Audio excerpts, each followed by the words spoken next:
Humans have had a close relationship with animals for thousands of years.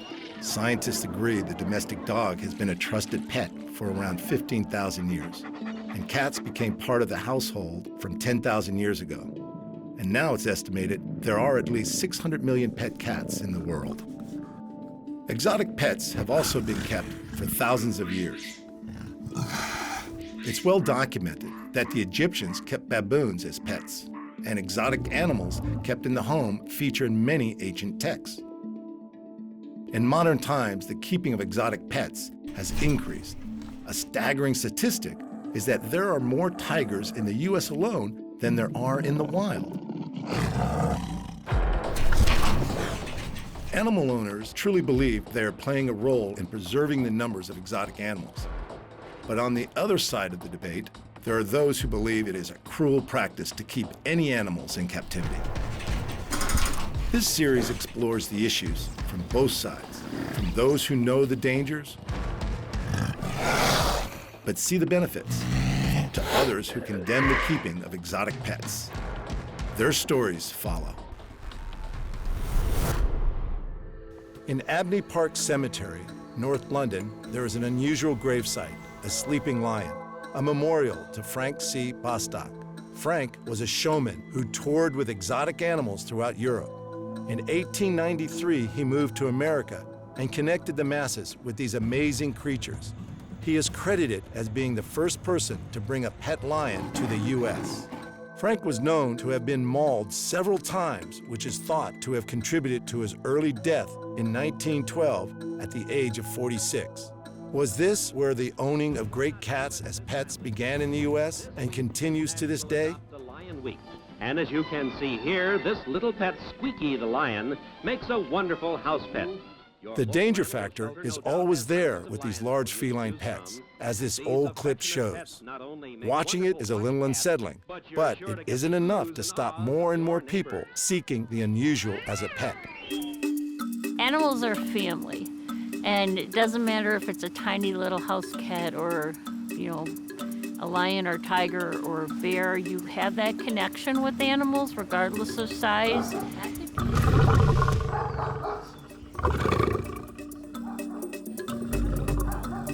When I was young, I used to think I could save the world. And I was always dragging home misfits, and I worked at a veterinary clinic for a while, and don't put the dog to sleep, I'll find him a home. Jill Carnegie's passion to save animals has become her lifelong mission. But her focus is not just about rehoming the neighborhood dog. In the town of Sharon, Wisconsin, the Valley of the Kings Sanctuary is home to a large variety of exotic animals. Abused, abandoned, retired, and injured, these large pets aren't for the faint-hearted. And for Jill, having a rebellious streak has led her to this amazing work. When I was a child, I was always dragging things home and getting into trouble. My mother hates animals. She's 96 years old. She's still alive. And we had many, many discussions about animals. And I ended up getting married young when I was 17 to basically get out of the house. And I married a guy because he had a horse, which is really stupid. But, and then we ended up here. I divorced him in '96 and then remarried Jim, who loves animals as much as I do. We've been married 20 years now. Jill and Jim are dedicated to looking after the welfare of their animals. Sanctuaries are common in the US, so there's a need to rehome.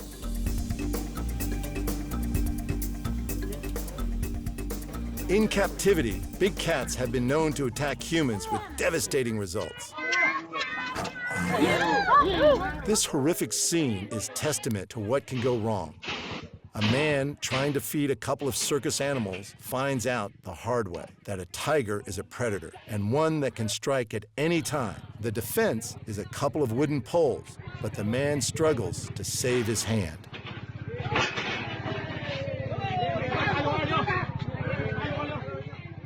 From minor injuries to permanent disability and even death, it's never wise to assume a big cat is a tame animal, no matter where you might find it. In Jill's sanctuary, there's no crossing of the boundaries, even if one of their residents was once a family pet. This is Janie. She's grumpy.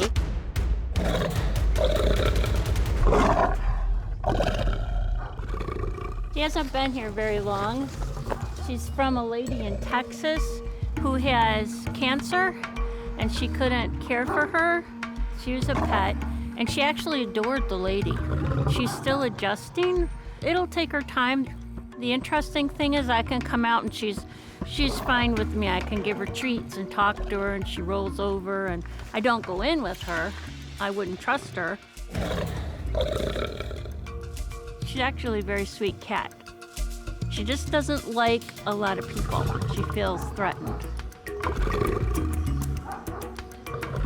And she's got to adjust living with a few girls down here, which she's not crazy about. So eventually she'll have a buddy when we get a male lion in. And then we do vasectomies because we don't believe in breeding.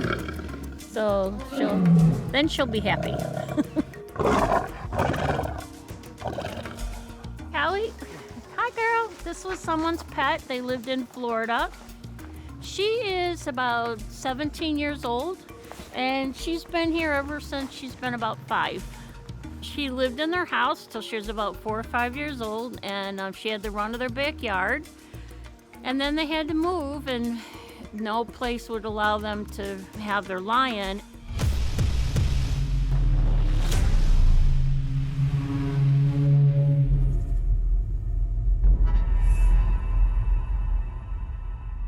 Hoovla, come on. Come on, there we go. What a good tiger. You're such a good tiger. He's one of the biggest tigers we have, but we have one that's even larger. And he's 17, so he's not a youngster by any stretch. But he's been here since he was 4 months old. He was somebody's pet in Big Bend, Wisconsin. They bought him illegally from a breeder in Arizona. And then they realized when he was about 4 months old that the furniture and the kids were not safe. And so they did the right thing and brought him out. And then they said, we will never get another exotic again. So thank God for that. He's probably at least, I would put him 1,200 pounds easily. Yeah, he's massive. There is no doubt Kubla is one very large animal, and with that size comes a big appetite. Tigers rely primarily on sight and sound for hunting. They will see you long before you have any idea they've been sizing you up. A tiger can consume almost 100 pounds of meat at a time. Large prey are no barrier.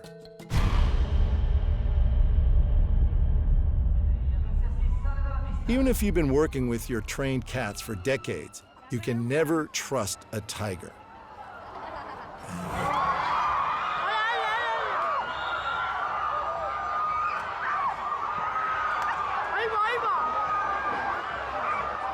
It only takes one shocking moment to change your life to near death, as this Spanish circus trainer found out during a performance.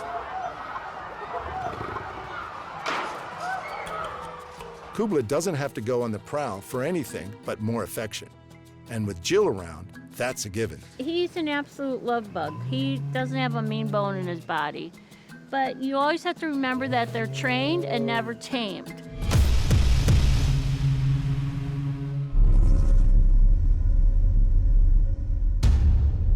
They are who they are, and even a good one can cause serious harm. So you just don't want to, especially the older I get, I guess I get smarter too.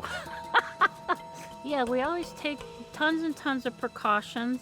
And in 44 years, we've never had an injury, never had an escape, never had anything happen. Knock on wood. And everything that's come in as babies get huge like this, I think because we feed every day. We don't believe in fasting them. And they get an enormous amount of calcium and vitamins and absolutely everything that they need. Where a lot of private people don't have a clue what the animals should get. We've gotten cougars in with rickets, others with broken bones, and just all kinds of horrible things. So a zoo will take ground meat, put it on a little platter, slide it under and take it away. So they don't have anything to chew on, and then maybe one day they'll give them bones so they can chew on a bone. But the zoo cats that we've gotten in have had slab fractures, really bad teeth that our vets have had to put back together again.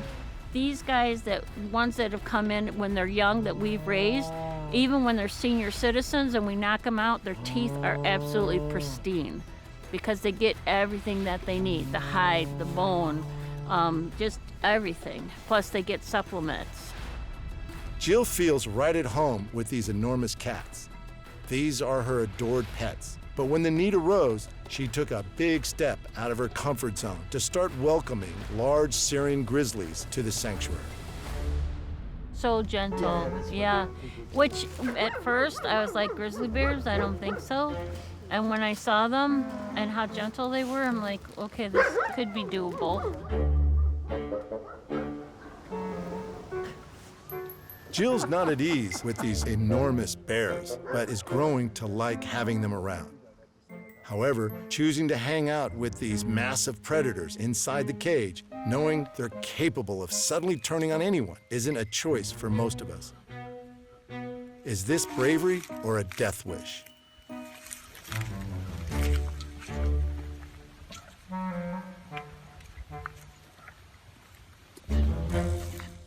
Bears are aggressive. Camping in their territory is a risk to you and your property. And yet, many people have these same bears living in their homes. Deaths from bear attacks are rare in the U.S. On average, 3 people per year are taken, which makes the odds of being killed very small. But does this risk increase with more exposure?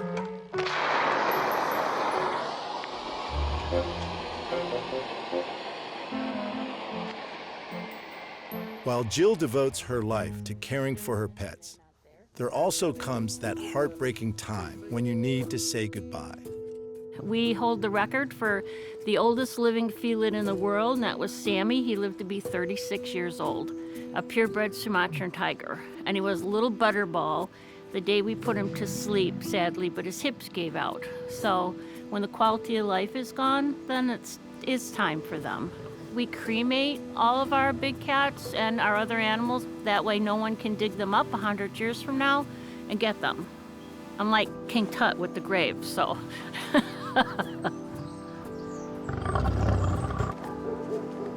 And this is Huggy. This is the one that I have to put to sleep, and it's really killing me. He's an old man. He's in multiple organ failure. But it's his time. He's 22 years old. It's heartbreaking, even though you know it's the right thing to do, you know. This time next week, he'll probably be passed on to Rainbow Bridge. Yeah, but I'm gonna miss him. I will absolutely miss him terribly. It's really hard. I have a lot of favorites that are buried here. I had lost my son in 1998 in a car accident, and he's buried here, and this is where Jim and I will be buried as well, because we want to be with those we love. I don't want to be in a human cemetery. It just doesn't feel right. I love the elderly, and I love the misfits. That's really where my heart is. And when a cat is old and senile, they forget they eat. So you feed them, and 10 minutes later, they're like, hello, I didn't eat today, and you got to give them some more, and that goes on all day. Jill is a seasoned conservationist. Her motivation is about rescue. It's so amazing. When they're rescued, they're completely different than one you've raised as a kid. They are so grateful. And the exotics are exactly the same way, because we loaded these animals up and they know they're going to a better place instantly. This certainly is a better place with superior conditions than where these animals have come from. For Lena and her mate Thena, their lives have improved remarkably. And we have a little crippled tiger here. This is one of my favorites. This is Lena. She came out of the same seizure in Indiana, and the SWAT team was there. They had all their long guns, and It was pretty scary. Here she comes. There she comes. And you can see her knees are really bad. Hi. The way she walks. Hi, little pumpkin. Hi, how are you? This cat and this other cat over here, they lived in circus roll crates. 6 foot by 4 foot, maybe 5 foot, their entire lives. They were in a dark barn, no light. We had to use bolt cutters to open all the locks because it had been ever since they were just prisoners in those little areas. When Lena came, she would sit and she could kind of paddle around like this on her feet, and then she'd do this, like stargazing. And now, as you can see, she can run and she can play. And our vet is amazed that she gets around as well as she did because it was not expected at all. But she probably will never live to see old age because of her handicap. But for the time that we have with her, we'll do anything and everything for her. But this owner that owned this cat, it was horrific. He was an older circus mentality kind of person, and then once a year he'd roll the wagons out for the neighborhood kids to see and then roll them back into their dark barn. He would take a stick and just scoop the poop out and all over the floor in there. It was awful. It's probably one of the worst seizures that we've ever been on. It was absolutely horrific. This is the other one that came with Lena that lived in a circus roll crate. This is Lena. She was very young to begin with when we got her. She's about 18 months old. So she wasn't left in that condition. So like this one was for 6 years to become neurotic. But most of the neurotic behaviors is gone now, which is great. But she doesn't seem to have been scarred at all as far as, being abused like that. She's really got a cute personality. She's very outgoing. She does have broken teeth from grabbing the bars where she lived. And she was really thin when she came. He's so sweet. But even though he's got hybrid in him, you can't trust him. They have a switch because they've got the wolf in them. But he's a very sweet boy. He loves his attention. He loves his cuddles. Yeah, you're a good boy. We lost his sister to cancer when she was 3. Hi, Milo. I think he's 8 or 9. And it's very interesting because we have a couple volunteers that he hates. And he will actually charge the fence to eat them. Yes, it's amazing. I mean, like, he knows you guys are all animal people. What a good boy. Like many homes, there's often a need for renovations, and the Valley of the Kings Sanctuary is no different. Nestled on 10 acres of farmland, the sanctuary was established more than 30 years ago, and as more funding comes through, the better the conditions become for these majestic creatures. If every sanctuary in America did not have big cats and was empty and they had a place to go, that would be my dream. I would tell you, if we could buy the property that surrounds us, I would give them, if we had the money, 2, 3, 4, 5 acre pens. That would be the ultimate. It'd be awesome. The interesting thing is when they come from an area that they have a small pen and you give them a larger pen, they're so happy and content with what they have because they've never had a large area. The one lion that was kept in a circus roll crate her entire life, we just moved her to the big area up in the compound, and she didn't know what to do. She would stay in the small area and she would kind of look around. She wouldn't play with her toys. She wouldn't roar or vocalize. And it took her about 2 weeks to figure out, okay, so I can go over here, and oh my gosh, I can go over there too, and oh, there's a toy, and now she's playing and acting like a normal animal. So it's kind of like you have to get inside of their heads to kind of rearrange their thinking that, okay, it's okay to have that much room. Jill and her husband are very committed to ensuring their beautiful animals have a great second chance to a much improved life. You come to the point you can't save them all. It's not humanly possible. But if everybody took care of their own backyard and did what they could, that the world would truly be a better place. So everyone who comes through our gates, we make a lifetime commitment to, and they're here forever through thick and thin and illness and whatever. And I know that the time that we need to let them go, that they had a good life for the time that they had with us. Well, yeah, I get bitten every day. Well, probably not every day, but once a week. And that's because I breed pythons. I breed young snakes that are harmless. Pythons don't have any venom. Some snakes may be technically venomous, but not that bad. So I've had a few bites I don't count.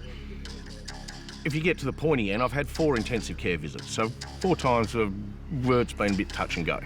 Every time was something I did wrong, yes. And when you do something over and over, sometimes it's complacency sets in.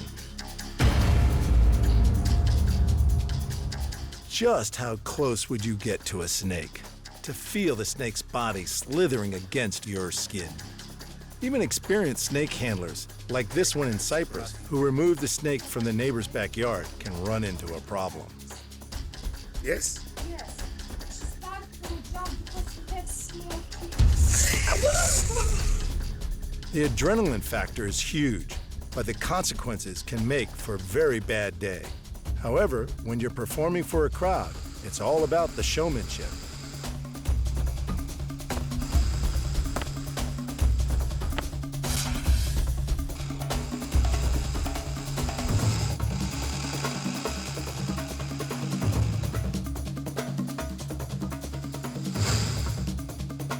This one here is a tiger snake and potentially very, very lethal if it bit you. Because this one's captive bred and it's used to me and I've never given it any reason to bite me. Snakes aren't designed just to bite for no reason. If it did, it would be, yeah, a bad day. It's potentially one of the most lethal land snakes in the world.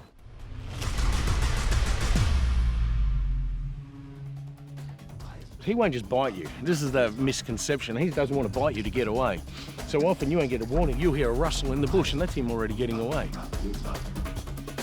80% of our hospitalised bites, people trying to catch and kill the snake. It's simple. People think they're dangerous and because they've got to deal with this dangerous animal and they deal with it by getting the shovel, trying to kill it, and then they realise how quick and agile these animals are when it's too late.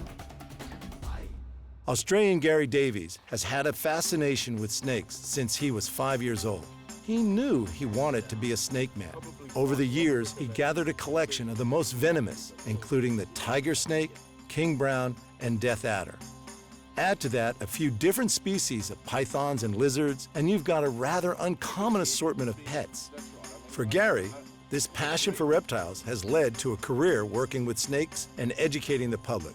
But quite frankly, it seems Gary prefers snakes to humans. Look, honestly, what a man and his snake do in the privacy of their own snake shed is a different story. But in public, I don't go handling snakes in order like this. It's just to show you that they are not, you know, red-hot killers that are out to get us. Naturally, I'm not his prey. Tiger snakes are far from violent or aggressive animals. In fact, if you're going to learn snakes, tiger snakes and king browns are one of the most quietest, easily chilled snakes of the venomous snakes there are. If you're new to snakes, perhaps starting with a couple of Australia's most venomous isn't for the beginner. They may be laid back and chilled out, but you don't want to be surprising them. You keep within boundaries. I'm not doing anything to cause this snake to actually bite me. And he is getting close to full grown now. But it's not about size. Venom, it doesn't come down to size with venom. You know, you need a mil of venom. It doesn't matter how big the snake is. So it's not like, oh, he's too big to handle, no. That one there it's going to give you, you know, a bad day as bad as anything on the planet can, as far as venom, you know. I don't recommend it as a pet. If you want to like snakes, there's a whole lot of less toxic snakes, you know, safer snakes to keep. But if tiger snakes are your thing and you've got to that stage, then then great, you know, I'm all for it, but I just don't suggest it for someone thinking about a pet snake. No, don't think of a tiger snake, don't think of a venomous snake. I think keeping a venomous snake is something you evolve to and you get to rather than trying to aspire to. If you're thinking a tiger snake might be off the pet list, after all, it is one of the top 3 most venomous land snakes in Australia, then you may be interested in the king brown. It comes in much lower on the danger scale, at around number 6. This is a king brown. Particularly huge for a king brown. Might not be able to hold up. But it is a venomous snake that's very, very active. Yeah, he's going to be a lot more active. He wasn't captive bred. He was actually wild caught under licence. But he has got used to me and that I don't hurt him, so he's in the process of calming down very well. But it is a process thing where this one I won't give the same sort of luxuries as I would that tiger snake. It's just understanding your own animal again. He can turn around and bite, but he's slowly learning since he's been caught that, oh, well, this guy's not too bad. If you're a snake in captivity, you don't get to choose your owner. But Gary is a role model for responsible pet ownership. For one, he's a reptile feeder, so he'll feed on other snakes. He's pretty good at catching and killing, overpowering even death adders, other venomous snakes. So I'd never keep him together with another snake, especially if he's hungry.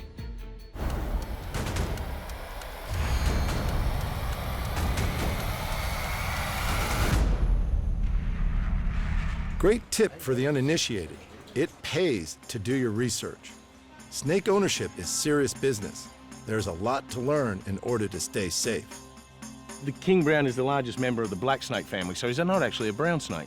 But because he's often brown in colour, they've called him the king brown. The other name is mulga snake, which is probably a better name. If you got bitten by this, you'd need black snake antivenom, not brown snake. They're very widespread, so they're found right throughout the whole of Australia, except for the very southeast and the very southwest. Now, a big one of these can push 3 metres, and that's probably the Kimberley forms. The ones in the Kimberley are the biggest. And you grab one of them by the tail in the wild, you know you've got a snake when he's 3 metres long. A snake that big and with the name King Brown, that's where he gets these reputation from. And everything that happens, people talk about, oh, did you hear about the King Brown? And these are stories that have been exaggerated because it sounds such an aggressive animal, it sounds so big. Yes, it's a perception of deadliness. It can be dangerous, but again, I think we carry the legends a lot more than the actual reality deserves. If they're not natural predators, they're going to bite out of fear. Now, you can break down that fear. They're not scared of you so much. There's no reason for them just to bite randomly. Fear is quite possibly the #1 reason why you would be bitten. If you see a snake sliding through the bush or accidentally step on one, there's a really good chance you're going to panic and perhaps end up in the hospital. Even with all of Gary's experience, he's admitted to a few close calls. I've been handling venomous snakes for well over 25 years. Anytime you get bitten, it's because you've crossed a line, you've been complacent. And hopefully that brings you down to earth and you see your mistake, or else you're just going to make it again. There's always an adrenaline rush when, like you said, you know it can go wrong in a second. You've got to be dead if you don't get adrenaline out of that. You hold a tiger snake like this, I mean, you've got to be dead if you don't get some sort of adrenaline rush. But that's not the right reason to keep them. To keep them for the beauty of the animal. You're working with these animals, you've got to have the understanding there's certain lines you don't cross. You've got to respect that potential risk. There has to be a knowledge of it and an understanding that if I make a mistake here, this is going to end badly for me. There's a hot zone. So while you're in that hot zone, where you're in a hot zone, that's where the potential is. You stay out of that and you're quite, you know, he's not lurking, waiting for you. Well, not if you're a good keeper. If you lose them around the house and they're just lurking somewhere you don't know, but a good keeper with snakes, he's got an enclosure where he lives and, you know when it's you're in a dangerous position, and that's when you've got to be switched on. Owning any pet that is considered a little unusual often comes with risks that can be fatal. But it can be an adventure for the seasoned, unusual pet lover. You can potentially keep one as a pet, but you have to show the authorities, take the right steps before they deem that you're safe enough to keep one. I would never suggest anyone keeping king browns or tiger snakes unless they've kept snakes for a long time and they actually know quite a bit about venomous snakes. You can only really learn that by experience. But the adventure side is getting out there in the scrub and actually finding these animals. And that's my passion, finding king browns in the field, in the wild, and watching what they do. And that's where our learning comes from, you know. So I guess that's my passion, but everyone's different. If you're convinced you're ready to proudly own a pet snake, then moving to a non-venomous variety is a great place to start. Although they can still be a bit of a handful. Meet Bob. He's an older python. His name's Bob, but I've had him about 14 years from birth. He's been around people his whole life. He works with kids and in crowds, and often if I'm standing close to someone who's holding him, he will come over to me. And he doesn't love me. I have no doubt he doesn't love me and has affection for me, but I'm a familiar scent to him, just like if he had a hollow log in the wild that's a familiar place. It's a familiar scent. Bob is likely to reach a maximum length of 4.5 to 5 meters. But olive pythons have been known to get up to 6.5 meters or more. That's a lot of snake to keep your eye on. Me and Bob, often there's things that happen around the house that people would think strange. I'm making a sandwich with him around my neck. Seems strange to some people, I guess. It's quite normal around my house. I guess sometimes people think of pets as something that you can cuddle and grab hold of. Now, that, to me, not necessarily true. You know, you don't have to pat an animal. You can still have a pet and just enjoy it for what it is.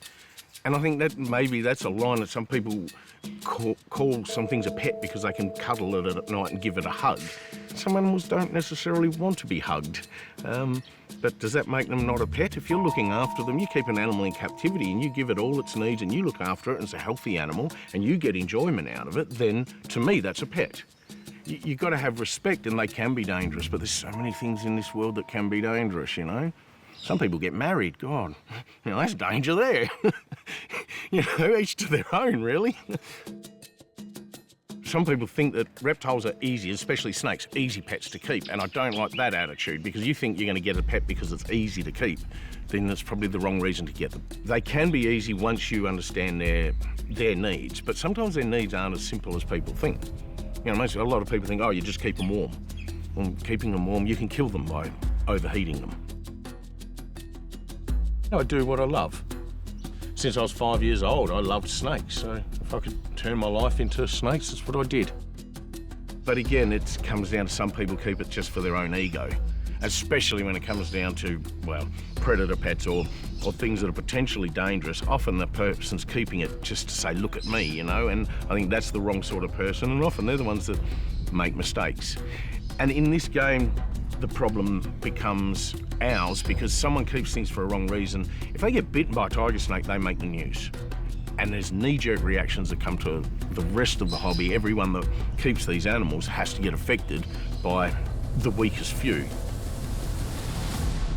So to me, I always believe that people, if they want to keep venomous snakes particularly, as long as they know what they're doing and they are doing it for the right reasons, not just to be tough or look at me, because that's just going to end wrong sooner or later.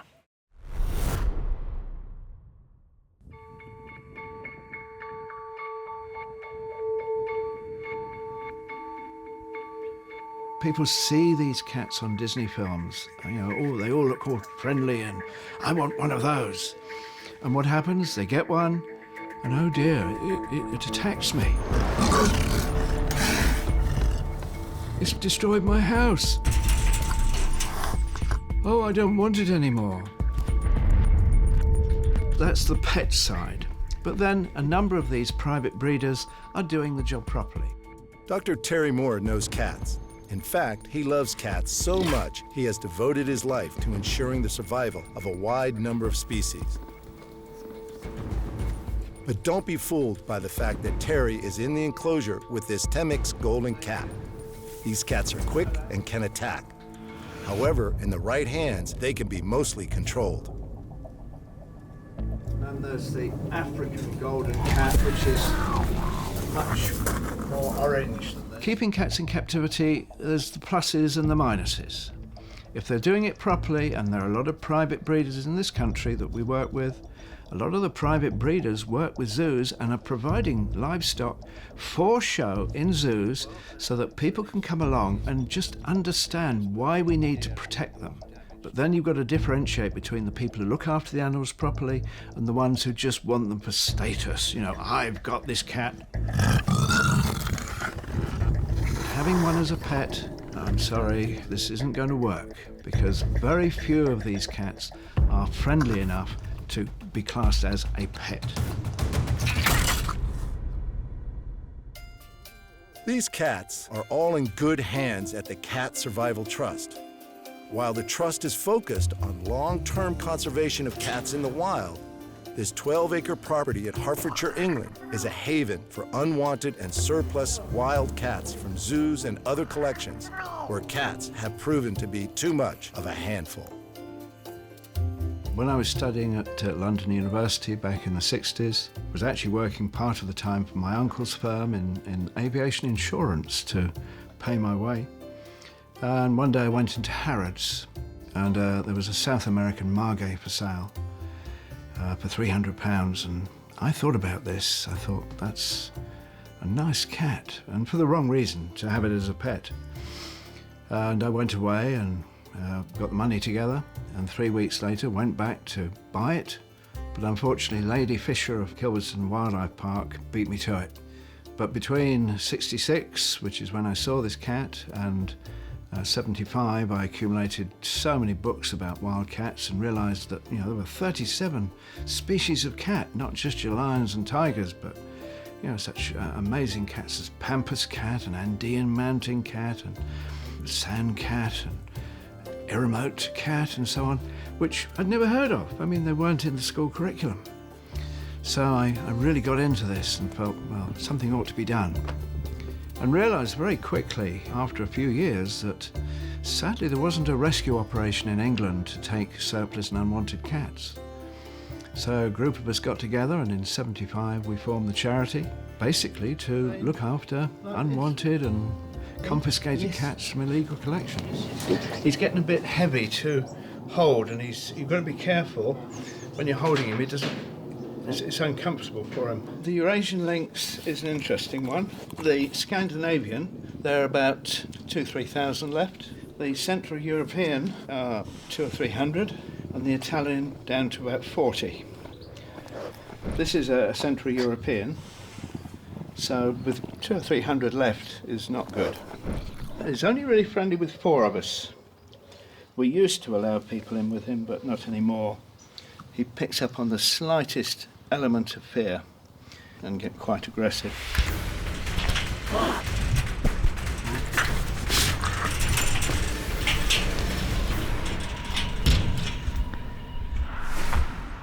Working with these animals requires a lot of knowledge on what makes them tick.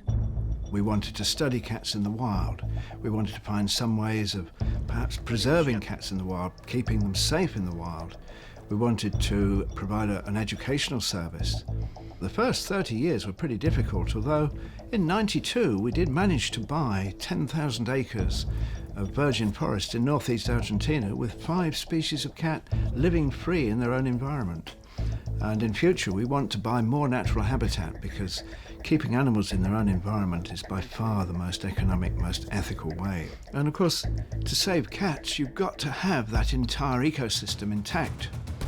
Any part of that food chain is out and the cats are going to die. There is no doubt the work that Terry and his team of volunteers do is vital to the survival of many cat species. The jaguar is endangered, and the work at the Cat Survival Trust is about helping animals like Athena, affectionately known as Jags. But we all know looks can be deceiving. Jaguars are only found in South and Central America.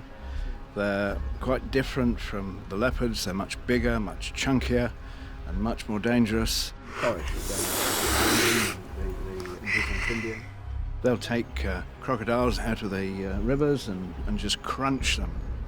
Give her a whole deer, and there is nothing left. I mean, she will eat the skull, the hooves, absolutely everything. I go in with all the cats here with the exception of the jaguar and the amur leopards, because She was already an adult when she came. I didn't have the chance to build a relationship with her, and she wouldn't know her own strength. She'd want to play hard.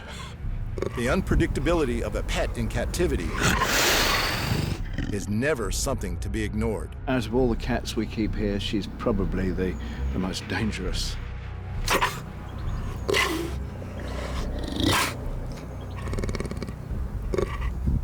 Cats are potentially dangerous and not ideal as pets in any way.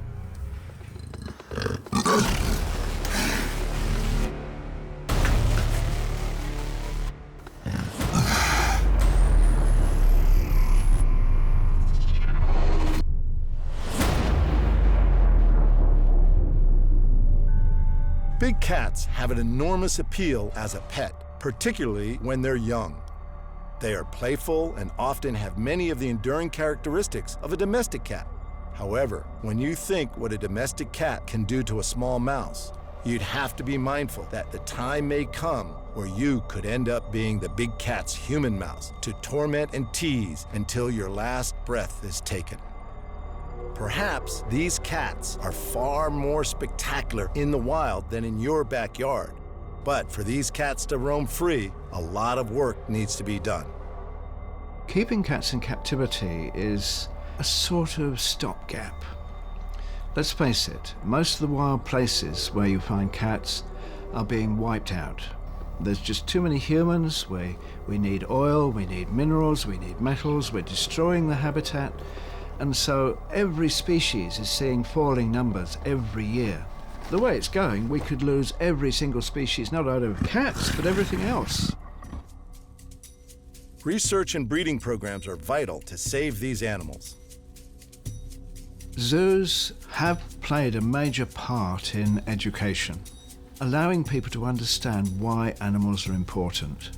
There are some very good zoos who do a lot of conservation work. You know, they breed certain species in captivity and then release them back into the wild.